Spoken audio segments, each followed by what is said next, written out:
ವೇದಿಕೆ ಮೇಲೆ ಆಗಮಿಸಿದ್ದಾರೆ ಹಾಗೂ ಹಿರಿಯ ಶಾಸಕರುಗಳಾದ ನಮ್ಮ ರಮೇಶ್ ಅವರು ಮತ್ತೆ ನಸೀರ್ ಅಹಮದ್ ಅವರು ಮತ್ತು ಇಲ್ಲೇ ಇತರೆ ಎಲ್ಲ ಶಾಸಕರುಗಳು ವೇದಿಕೆಗೆ ಆಗಮಿಸಿದ್ದಾರೆ. ಈ ಒಂದು ಸಂದರ್ಭದಲ್ಲಿ ಈ ವೇದಿಕೆಯನ್ನು ಉದ್ದೇಶ ಹಿಂದುಳಿದ ಜಾತಿಗಳ ಒಕ್ಕೂಟ ಹಾಗೂ ಕೋಲಾರ ಜಿಲ್ಲಾ ಹಿಂದುಳಿದ ವರ್ಗಗಳ ಒಕ್ಕೂಟದ ಆಶ್ರಯದಲ್ಲಿ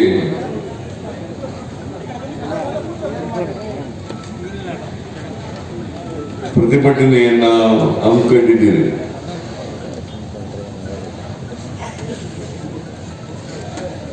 ರಾಜ್ಯ ಹಿಂದುಳಿದ ಜಾತಿಗಳ ಒಕ್ಕೂಟದ ಅಧ್ಯಕ್ಷರಾದಂಥ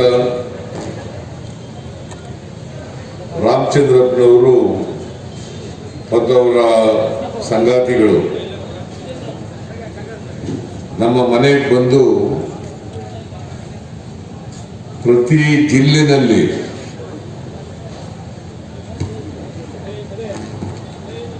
ಸರ್ಕಾರದ ಧೋರಣೆಯ ವಿರುದ್ಧ ಪ್ರತಿಭಟನೆಯನ್ನು ಹಮ್ಮಿಕೊಂಡಿದ್ದೀವಿ. ಬೆಂಗಳೂರಿನಲ್ಲಿ ಈಗಾಗಲೇ ಮಾಡಿದ್ದೀವಿ. ಬೇರೆ ಎಲ್ಲ ಜಿಲ್ಲೆಗಳಲ್ಲೂ ಕೂಡ ಮಾಡ್ತಾ ಇದ್ದೀವಿ. 28ನೇ ತಾರೀಕು ಮಾರ್ಚ್ 28ನೇ ತಾರೀಕು 2021ರಂದು ಕೋಲಾರ ಜಿಲ್ಲಾ ಕೇಂದ್ರದಲ್ಲಿ ಈ ಪ್ರತಿಭಟನೆಯನ್ನು ಹಮ್ಮಿಕೊಂಡಿದ್ದೇವೆ. ನೀವು ಆ ಪ್ರತಿಭಟನೆಯಲ್ಲಿ ಬಂದು ಭಾಗವಹಿಸಿ ನಮ್ಮ ಮನವಿಯನ್ನು ಸ್ವೀಕಾರ ಮಾಡಬೇಕು ಅಂತೇಳಿ ನನಗೆ ಒತ್ತಾಯವನ್ನು ಮಾಡಿದರು. ನಾನು ಒಪ್ಪಿಕೊಂಡು ಇವತ್ತು ಈ ಪ್ರತಿಭಟನಾ ಕಾರ್ಯಕ್ರಮದಲ್ಲಿ ಭಾಗವಹಿಸ್ತಾ ಇದ್ದೇನೆ. ನನಗೆ ಒಂದು ಮನವಿಯನ್ನು ಕೂಡ ಹಿಂದುಳಿದ ಜಾತಿಗಳ ಒಕ್ಕೂಟದವರು ಕೊಟ್ಟಿದ್ದಾರೆ.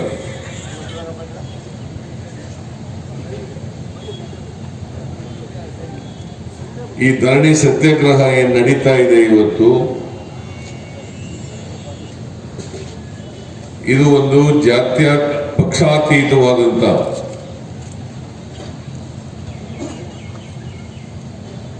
ಧರಣಿ ಸತ್ಯಾಗ್ರಹ.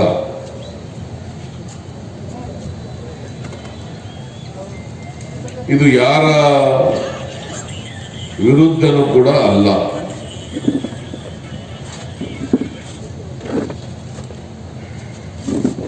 ಹಿಂದುಳಿದ ಜಾತಿಗಳ ಒಕ್ಕೂಟದ ಹಕ್ಕುಗಳ ರಕ್ಷಣೆಗೋಸ್ಕರವಾಗಿ ಮಾಡ್ತಾ ಇರ್ತಕ್ಕಂಥ ಹೋರಾಟ.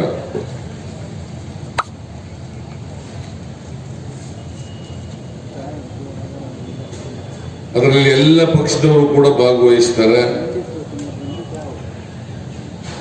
ಬೇರೆ ಬೇರೆ ಜಾತಿ ಸಂಘಟನೆಗಳು ಕೂಡ ಇಲ್ಲಿ ಭಾಗವಹಿಸ್ತವೆ. ಕರ್ನಾಟಕದಲ್ಲಿ ಅನೇಕ ಜಾತಿ ಸಂಘಟನೆಗಳಿದ್ದಾವೆ. ಆ ಎಲ್ಲ ಜಾತಿ ಸಂಘಟನೆಗಳು ಕೂಡ ಈ ಒಕ್ಕೂಟದ ಅಡಿನಲ್ಲಿ ಬರ್ತವೆ.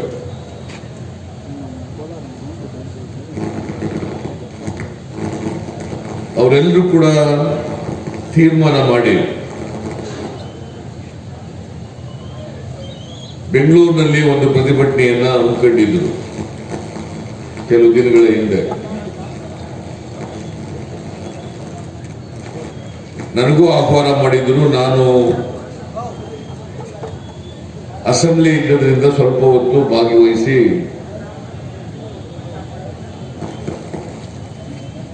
ಅವರ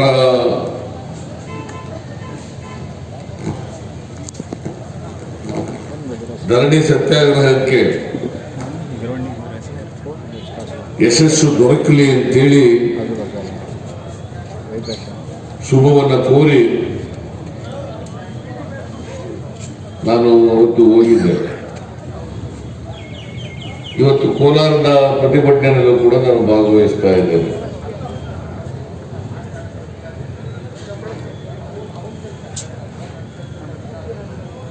ನಿಮ್ಗೆಲ್ಲ ಗೊತ್ತಿದೆ ಅಂತೇಳಿ ನಾನು ಭಾವಿಸ್ಕೊಂಡಿದ್ದೇನೆ. ಕರ್ನಾಟಕದಲ್ಲಿ ಮತ್ತು ದೇಶದಲ್ಲಿ ಹಿಂದುಳಿದ ಜಾತಿಗಳಿಗೆ ಮೀಸಲಾತಿಯನ್ನ ಕೊಡ್ಲಿಕ್ಕೆ ಆಯೋಗಗಳು ರಚನೆ ಆಗಿದ್ದಾವೆ.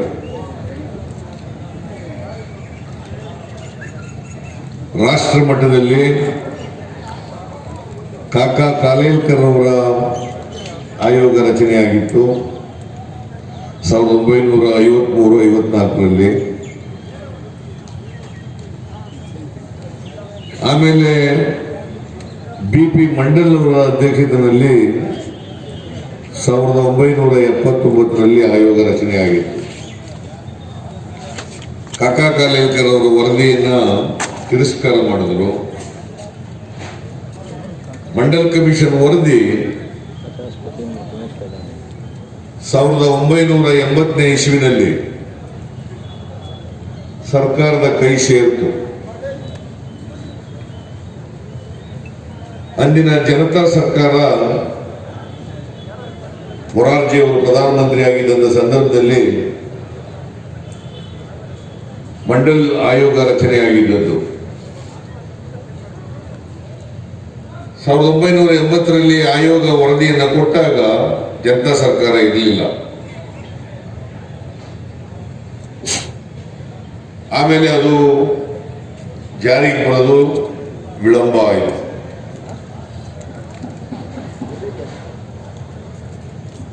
1991ನೇ ಇಸ್ವಿನಲ್ಲಿ 91ರಲ್ಲಿ ವಿಶ್ವನಾಥ್ ಪ್ರತಾಪ್ ಸಿಂಗ್ ರವರು ಈ ದೇಶದ ಪ್ರಧಾನಮಂತ್ರಿ ಆದರು. ಆಗ ಅವರು ನಿರ್ಣಯವನ್ನು ತಗೊಂಡ್ರು. ಮಂಡಲ್ ಕಮಿಷನ್ ವರದಿ ಜಾರಿಗೆ ಕೊಡ್ತೇವೆ ಅಂತಕ್ಕಂಥ ನಿರ್ಣಯವನ್ನು ಮಾಡಿದ್ರು.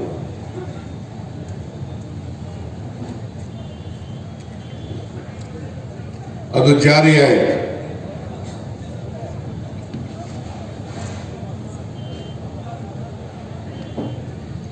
ಅದನ್ನು ಕೂಡ ಪ್ರಶ್ನಿಸಿ ಸುಪ್ರೀಂ ಕೋರ್ಟ್ಗೆ ಹೋದರು. ಸುಪ್ರೀಂ ಕೋರ್ಟ್ನವರು 1992ನೇ ಇಸ್ವಿನಲ್ಲಿ ಮಂಡಲ್ ಕಮಿಷನ್ ವರದಿ ಬಗ್ಗೆ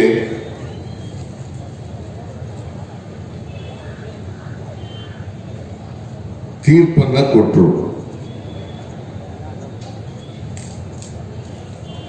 ಮಂಡಲ್ ಕಮಿಷನ್ ವರದಿಯನ್ನ ಎತ್ತಿಡಿತಕ್ಕಂಥ ಹಿಂದುಳಿದ ಜಾತಿಗಳಿಗೆ 27% ಮೀಸಲಾತಿಯನ್ನ ಕೊಡ್ತಕ್ಕಂಥದ್ದನ್ನ ಕೇಂದ್ರದ ಶಿಕ್ಷಣ ಸಂಸ್ಥೆಗಳಲ್ಲಿ ಮತ್ತು ಉದ್ಯೋಗಗಳಲ್ಲಿ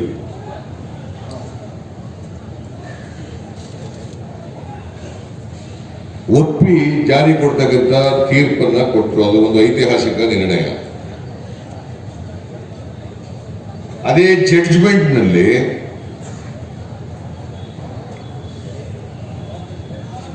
ಅದೇನು ಸುಪ್ರೀಂ ಕೋರ್ಟ್ನ ಸಂವಿಧಾನ ಪೀಠ 2 ನಿರ್ದೇಶನಗಳನ್ನ ಕೊಟ್ಟರು. ಒಂದು, ಮೀಸಲಾತಿ 50%ಕ್ಕಿಂತ ಹೆಚ್ಚಾಗಬಾರದು. ಎರಡನೇದು, ಇಲ್ಲಿಂದ ಮುಂದೆ ಕೇಂದ್ರದಲ್ಲಿ ಮತ್ತು ರಾಜ್ಯದಲ್ಲಿ, ಎಲ್ಲ ರಾಜ್ಯಗಳಲ್ಲಿ ಮತ್ತು ಕೇಂದ್ರದಲ್ಲಿ ಒಂದು ಶಾಶ್ವತ ಹಿಂದುಳಿದ ವರ್ಗಗಳ ಆಯೋಗ ರಚನೆಯಾಗಬೇಕು. ಪ್ರತಿ ರಾಜ್ಯದಲ್ಲಿ ಇರಬೇಕು, ಕೇಂದ್ರದಲ್ಲಿ ಇರಬೇಕು. ಅದಾದ್ಮೇಲೆ ದೇಶದ ಎಲ್ಲ ರಾಜ್ಯಗಳಲ್ಲಿ ಹಿಂದುಳಿದ ಆಯೋಗಗಳ ರಚನೆಯಾಯಿತು. ಕೇಂದ್ರದಲ್ಲಿಯೂ ಕೂಡ ಹಿಂದುಳಿದ ವರ್ಗಗಳ ಆಯೋಗ ರಚನೆ ಆಯಿತು. ಈಗ ಇಂಗ್ಲಿಷ್ನಲ್ಲಿ ಹೇಳ್ತೀನಿ, ನಾನು ಕನ್ನಡದಲ್ಲಿ ಹೇಳ್ತೀನಿ.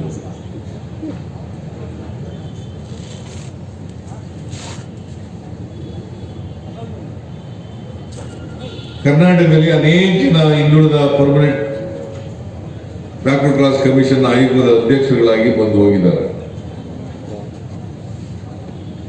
ನಾನು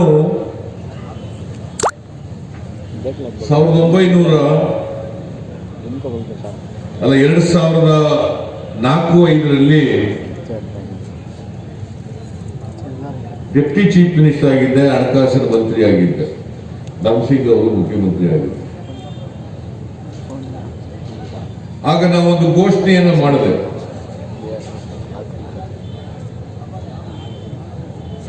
ಎಲ್ಲ ಜಾತಿಗಳ, ಬರೀ ಹಿಂದುಳಿದ ಜಾತಿಗಳು ಅಷ್ಟೇ ಅಲ್ಲ, ನಮ್ಮ ಸಮಾಜದಲ್ಲಿರ್ತಕ್ಕಂಥ ಎಲ್ಲ ಜಾತಿಗಳ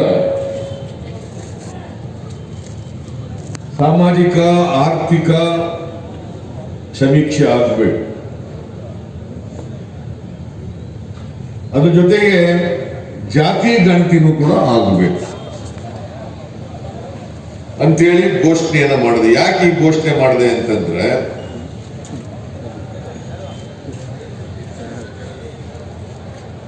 ಈ ಮೀಸಲಾತಿ ವಿಚಾರ ಹೈಕೋರ್ಟ್ ಮುಂದೆ, ಸುಪ್ರೀಂ ಕೋರ್ಟ್ ಮುಂದೆ ಚರ್ಚೆ ಆದಾಗ ಅನೇಕ ನ್ಯಾಯಾಧೀಶರು ಕೇಳ್ತಾ ಇದ್ರು ಪ್ರಶ್ನೆಯನ್ನು. ಹಿಂದುಳಿದ ಜಾತಿ ಪರವಾಗಿ ಯಾರ್ಯಾರು ವಕೀಲರುಗಳು ಅಪೇರ್ ಆಗ್ತಾರೆ ಅವ್ರಿಗೆ ಪ್ರಶ್ನೆಯನ್ನ ಕೇಳ್ತಾ ಇದ್ರು. ಯಾವ್ಯಾವ ಜಾತಿ ಎಷ್ಟೆಷ್ಟು ಸಂಖ್ಯೆಯಲ್ಲಿದೆ ಅನ್ನೋದಕ್ಕೆ ನಿಮಗೆ ಖಚಿತವಾದಂತ ಮಾಹಿತಿ ಇದೆಯಾ? ಪ್ರತಿ ಜಾತಿಯ ಸಾಮಾಜಿಕ ಆರ್ಥಿಕ ಪರಿಸ್ಥಿತಿ ಬಗ್ಗೆ ನಿಮಗೆ ಮಾಹಿತಿ ಇದೆಯಾ? ಅದಕ್ಕೆ ಉತ್ತರ ಕೊಡಕ್ಕಾಗ್ತಿದೆ. ಬಿಕಾಸ್ ಜಾತಿ ಗಣತಿ ನಿಂತೋಗಿ ಬಹಳ ಹಿಂದೆನೆ ನಿಂತೋಗ್ಬಿಟ್ಟಿತ್ತು. 1931ನೇ ಇಸ್ವಿನಲ್ಲಿ ಕೊನೆ ಜಾತಿ ಗಣತಿ ಆದದ್ದು ಭಾರತ ದೇಶದಲ್ಲಿ 1931. 1941ರಲ್ಲಿ ಜಾತಿ ಗಣತಿ ನಡೀಲಿಲ್ಲ. ಯಾಕಂತಂದ್ರೆ ವರ್ಲ್ಡ್ ವಾರ್ ನಡೀತಾ ಇತ್ತು. 1951ನೇ ಇಸ್ವಿನಲ್ಲಿ ಸ್ವತಂತ್ರ ಭಾರತ ಸ್ವಾತಂತ್ರ್ಯ ಬಂದ ಮೇಲೆ ದೇಶದಲ್ಲಿ ಮೊದಲನೇ ಜನಗಣತಿ ಆಯಿತು. ಆಗ ಜಾತಿವಾರು ಜನಗಣತಿಯನ್ನ ಕೈ ಬಿಟ್ಟಿತ್ತು.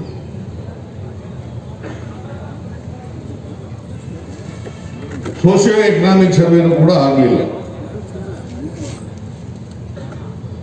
ಅಲ್ಲಿಂದ ಈಚೆಗೆ 2011ವರೆಗೂ ಕೂಡ ಜಾತಿ ಗಣತಿ ಆಗಲಿಲ್ಲ. ಅದಕ್ಕೆ ನಾನು ಏನು ನ್ಯಾಯಾಧೀಶರುಗಳಿಗೆ ಪ್ರಶ್ನೆ ಮಾಡ್ತಾ ಇದ್ರು,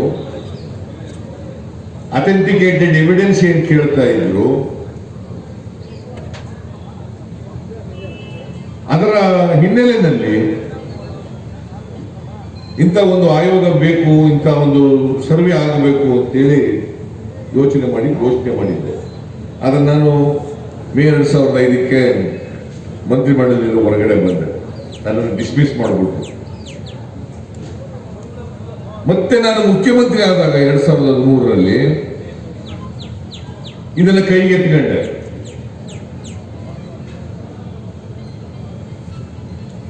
ಈ ಸರ್ವೆ ಆಗಲೇಬೇಕು ಅಂತೇಳಿ ಈ ಸರ್ವೆ ಜವಾಬ್ದಾರಿಯನ್ನ ಕರ್ನಾಟಕ ಶಾಶ್ವತ ಹಿಂದುಳಿದ ಆಯೋಗಕ್ಕೆ ವಹಿಸಿದೆ.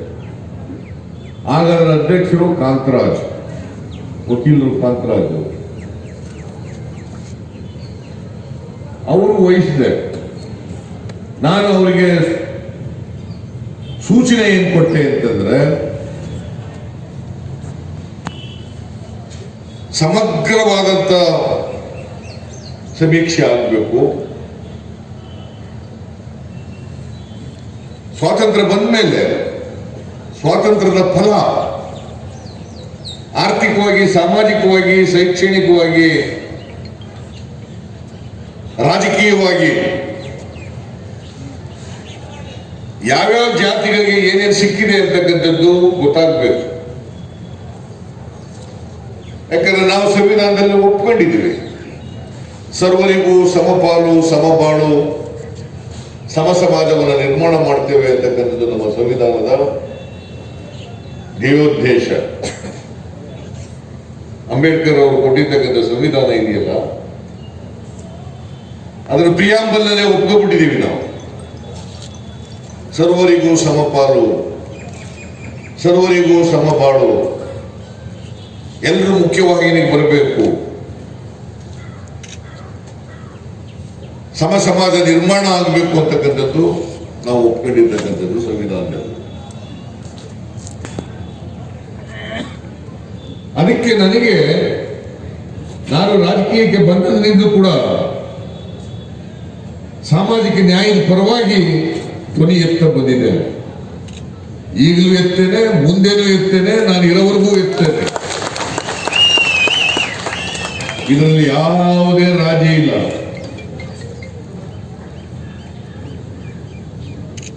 ಸಾಮಾಜಿಕ ನ್ಯಾಯದ ಬಗ್ಗೆ ರಾಜಿನೇ ಇಲ್ಲ.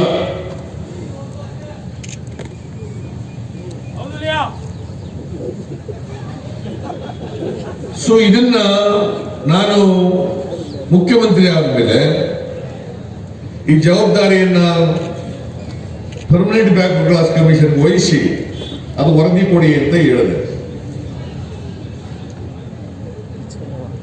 ಆದ್ರೆ ವರದಿ ನಾನಿರುವಾಗ ಪೂರ್ಣಗೊಂಡಿರಲಿಲ್ಲ. ನಾನು 2018 ಏಪ್ರಿಲ್ ಮೇಲೆ ಚುನಾವಣೆ ಬಂದು ಅಷ್ಟರೊಳಗಡೆ ಅದು ತಯಾರಾಗಿರಲಿಲ್ಲ. ನಾನು ಕಾಂತರಾಜ್ ಅವ್ರ ಕರೆದು ಕೇಳಿದೆ, ಏನಪ್ಪ ತಯಾರಾಗಿದೆಯಾ ಅಂತ ಹೇಳಿ. ಇನ್ನ ಒಂದು 2-3 ತಿಂಗಳು ಬೇಕಾಗ್ತದೆ ಸರ್ ಅಂತ ಹೇಳಿದ್ರು. ಸರಿ, ಆಮೇಲೆ ನಾನು ಅವತ್ತು ನಮಗೆ ವಿಶ್ವಾಸ ಇತ್ತು, ಮತ್ತೆ ನಾವೇ ಬರ್ತೀವಿ ಅಧಿಕಾರಕ್ಕೆ ಅಂತಕ್ಕಂಥ ವಿಶ್ವಾಸ ಇತ್ತು. ಆದ್ರೆ ಜನ ನಮ್ಗೆ ಆಶೀರ್ವಾದ ಮಾಡಲಿಲ್ಲ. ನಾನು ಅದರ ಬಗ್ಗೆ ಮಾತಾಡಕ್ಕೆ ಹೋಗಲ್ಲ. ಸಮ್ಮಿಶ್ರ ಸರ್ಕಾರ ಬಂತು, ಯಾವ ಪಕ್ಷಕ್ಕೂ ಕೂಡ ಬಹುಮತ ಕೊಡಲಿಲ್ಲ ಈ ರಾಜ್ಯದ ಜನ. ಸಮ್ಮಿಶ್ರ ಸರ್ಕಾರ ರಚನೆ ಆಯಿತು, ಕುಮಾರಸ್ವಾಮಿ ಅವರು ಮುಖ್ಯಮಂತ್ರಿ ಆದರು. ಅವ್ರು ಬಂದ ಮೇಲೆ ಈ ಹಿಂದುಳಿದ ಜಾತಿ ಈ ರಿಪೋರ್ಟ್ ಇದೆಯಲ್ಲ, ಇದು ತಯಾರಾಯಿತು. ಕಾಂತರಾಜು ರೆಡಿ ಇದೆ ಸರ್, ನಾನು ಸರ್ಕಾರಕ್ಕೆ ಒಪ್ಪಿಸಲಿಕ್ಕೆ ತಯಾರಾಗಿದ್ದೀನಿ, ಸರ್ಕಾರದ ಅವರ ಅನುಮತಿಯನ್ನು ಕೇಳಿದ್ದೇನೆ ಅಂತೇಳಿ ಹೇಳಿದ್ರು. ನಾನು ಆಗ ಸಮ್ಮಿಶ್ರ ಸರ್ಕಾರದಿಂದ ನಮ್ಮ ಪಕ್ಷನೂ ಕೂಡ ಅಧಿಕಾರದಲ್ಲಿತ್ತು. ನಮ್ಮ ಪಕ್ಷದ ವತಿಯಿಂದ ಚಾಮರಾಜನಗರದ ಶಾಸಕರಾಗಿದ್ದಂಥ ಪುಟ್ಟರಂಗ ಶೆಟ್ಟರು ಅವರು ಹಿಂದುಳಿದ ವರ್ಗಗಳ ಸಚಿವರಾಗಿದ್ದರು. ಅವ್ರಿಗೆ ನಾನು ಹೇಳಿದೆ, ನೋಡಪ್ಪ, ಅದು ವರದಿ ತಯಾರಾಗಿದೆ, ಸಾಮಾಜಿಕ ಆರ್ಥಿಕ ಸರ್ವೆ ತಯಾರಾಗಿದೆ, ಜಾತಿ ಗಣತಿ ತಯಾರಾಗಿದೆ, ಆ ವರದಿ ತಗೊಂಡ್ರಿ ಅಂತ ಹೇಳಿದೆ. ಪಾಪ ಆ ಪುಟ್ಟರಂಗ ಶೆಟ್ಟರು ಒಂದು ಮೀಟಿಂಗ್ ಕರೆದುಬಿಟ್ರು. ಆಯೋಗದವ್ರಿಗೂ ಕೂಡ ಇಲ್ಲಿ ಗೋಪಾಲ ಇಲ್ಲ ಕೂತಿದ್ದಾನೆ. ಗೋಪಾಲ ಅವರು ಒಬ್ಬರು ಸದಸ್ಯರು, ಪರ್ಮನೆಂಟ್ ಬ್ಯಾಕ್ವರ್ಡ್ ಕ್ಲಾಸ್ ಕಮಿಷನ್ ನ ಒಬ್ಬರು ಸದಸ್ಯರಾಗಿದ್ದರು, ಮಡಿವಾಳ ಸಮಾಜಕ್ಕೆ ಸೇರಿದವರು. ಅವರೆಲ್ಲರೂ ಕೂಡ ಕೊಡ್ಲಿಕ್ಕೆ ತಯಾರಾಗಿ ಇದ್ದರು. ಆದರೆ ಕುಮಾರಸ್ವಾಮಿ ಅವರು ಮುಖ್ಯಮಂತ್ರಿಯಾಗಿ ಅದು ತಗಬೇಡಿ ಅಂತೇಳಿ ಇವರಿಗೆ ನಿರ್ದೇಶನವನ್ನ ಕೊಟ್ಟರು. ಯಾರಿಗೆ? ಪುಟ್ಟರಂಗ ಶೆಟ್ಟರಿಗೆ, ಆಯೋಗಕ್ಕಲ್ಲ, ಪುಟ್ಟರಂಗ ಶೆಟ್ಟರಿಗೆ. ನಾನು ಪುಟ್ಟರಂಗ ಶೆಟ್ಟರಿಗೆ ಫೋನ್ ಮಾಡಿದ್ರು, ಸರ್ ಈ ತರ ಚೀಫ್ ಮಿನಿಸ್ಟರ್. ನಾನು ಹೇಳಿದೆ, ಚೀಫ್ ಮಿನಿಸ್ಟರ್ ಹೇಳಿದ್ರು, ನೀನ್ ಕನ್ಸರ್ನ್ ಮಿನಿಸ್ಟರ್ ತಗೋ ರಿಪೋರ್ಟ್ ಅನ್ನ, ಅವರೇ ತಗೋಬೇಕಾಗಿತ್ತು, ನೀನ್ ತಗೋ ಅಂತ ಹೇಳಿದೆ. ಅದನ್ನ ಎದುರ್ಕೊಬಿಟ್ಟು ಆಸಾಮಿ ತಗೊಳ್ಬೇಕು.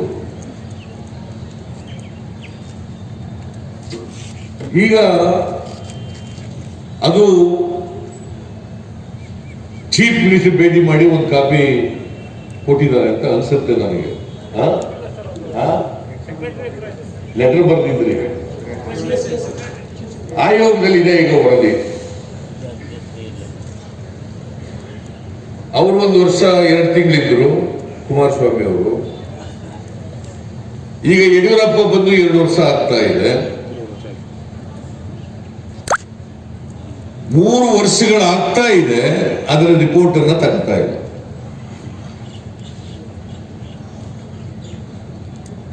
ಅದು ತಕ್ಕಳದ್ರಿಂದ ಯಾರಿಗೂ ಅನ್ಯಾಯ ಆಗಲ್ಲ, ತೊಂದರೆ ಆಗಲ್ಲ. ನನಗೆ ಮಾಹಿತಿ ಇರೋ ಪ್ರಕಾರ ಅದು ವೈಜ್ಞಾನಿಕವಾಗಿ ತಯಾರಾಗಿರ್ತಕ್ಕಂಥ ವರದಿ. ಎಲ್ಲ ಸಮುದಾಯಗಳದ್ದು, ಬರೀ ಹಿಂದುಳಿದ ಜಾತಿಗಳದ್ದು ಅಷ್ಟೇ ಅಲ್ಲ, ಕರ್ನಾಟಕದಲ್ಲಿ ಎಷ್ಟು ಜಾತಿಗಳಿದಾವೆ ಎಲ್ಲಾ ಜಾತಿಗಳದ್ದು ಮನೆಗೆ ಹೋಗಿ ಸರ್ವೆಯನ್ನ ಮಾಡಿದ್ದಾರೆ. ಬೆಂಗಳೂರು ನಗರದಲ್ಲಿ ಮಾತ್ರ 90%ಗಿಂತ ಜಾಸ್ತಿ ಆಗಿದೆ ಸರ್ವೆ. ಇದು ಉಳಿದ ಭಾಗದಲ್ಲಿ 100ಕ್ಕೆ 100 ಸರ್ವೆ ಆಗಿದೆ. 100ಕ್ಕೆ 100 ಸರ್ವೆ ಆಗಿದೆ. ಈಗ ವಸ್ತುಸ್ಥಿತಿ ಈಗಿರುವಾಗ ಪರ್ಮನೆಂಟ್ ಬ್ಯಾಕ್ವರ್ಡ್ ಬಗ್ಗೆ ಸಂಶಯ ಪಡ್ತಕ್ಕಂಥ ಅಗತ್ಯ ಏನಿದೆ? ನನಗನ್ಸುತ್ತೆ ಸಂಶಯ ಪಡಬೇಕಾದಂತ ಅಗತ್ಯ ಇಲ್ಲ. ಅದನ್ನ ಸ್ವೀಕಾರ ಮಾಡಿ ಸರ್ಕಾರ ಅದನ್ನ ಪಬ್ಲಿಷ್ ಮಾಡಬೇಕು, ವಿಧಾನಸಭೆ ಮುಂದೆ ಇಡಬೇಕು. ಎಲ್ಲ ಸರ್ಕಾರಗಳಿಗೂ ಕೂಡ ಅನುಕೂಲ ಆಗ್ತದೆ. ಅದು ಯಾರ್ಯಾರು 74 ವರ್ಷಗಳ ನಂತರನೂ ಕೂಡ ಹಿಂದುಳಿದಿದ್ದಾರೆ ಅವರಿಗೆ ಪ್ರಿಫರೆನ್ಸಿಯಲ್ ಟ್ರೀಟ್ಮೆಂಟ್ ಕೊಡಬೇಕು ಬೇಡ? ಮತ್ತೆ ಸರ್ವರಿಗೂ ಸಮಪಾಡು ಭಾಷಣ ಹೊಡೆಯಬೇಕಾಗಿರೋದು. ನಾನು ಅದಕ್ಕೋಸ್ಕರ 162 ಕೋಟಿ ರೂಪಾಯಿ ಖರ್ಚು ಮಾಡಿದ್ದೀನಿ. ಸರ್ಕಾರದಿಂದ 162 ಕೋಟಿ, 55 ಮಾನದಂಡಗಳನ್ನು ಇಟ್ಟುಕೊಂಡು ಆ ವರದಿಯನ್ನು ತಯಾರು ಮಾಡಿದ್ದಾರೆ.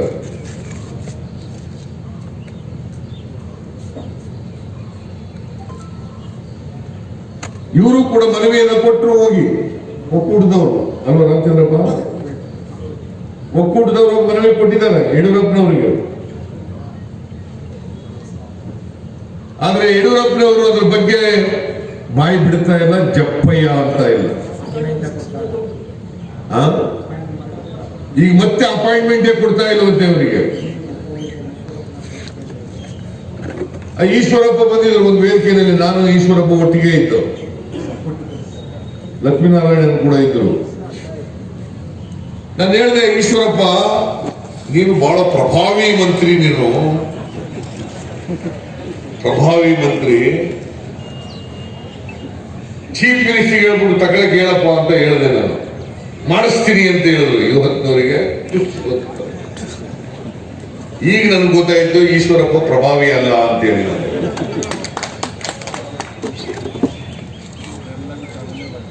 ನಾನು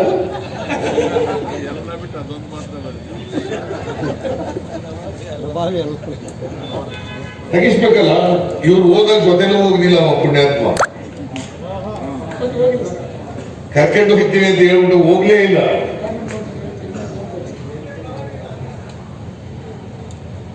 ನಾನು ಹೇಳ್ತೀನಿ, ಏನ್ ತೊಂದರೆ ಏನ್ ನಿಮ್ಗೆ? Why you are hesitating to receive the report and to publish it?